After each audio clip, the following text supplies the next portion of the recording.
بسم اللہ الرحمن الرحیم۔ حج کی کتنی قسمیں ہیں، یعنی حج کتنی طرح کا ہوتا ہے؟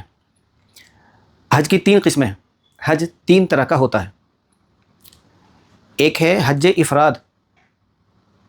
حج افراد کا مطلب ہے صرف حج کرنا، حج کے ساتھ عمرے کو شامل نہ کیا جائے۔ حج کی 3 قسمیں ہیں، ایک ہے حج افراد، ایک ہے حج قران اور ایک ہے حج تمتع۔ حج افراد کا مطلب ہے صرف حج کرنا، حج کے ساتھ عمرے کو شامل نہ کرنا۔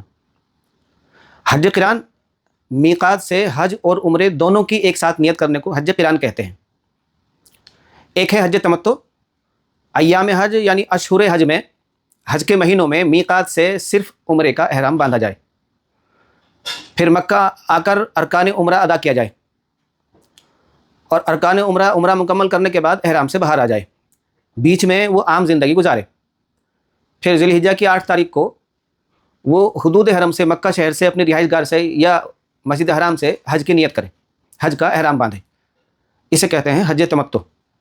حج 3 طرح کا، ایک ہے حج افراد، ایک ہے حج قران اور ایک ہے حج تمتع۔ تینوں کو الگ الگ سمجھنے کے لیے اس کا اگلا حصہ دیکھیں۔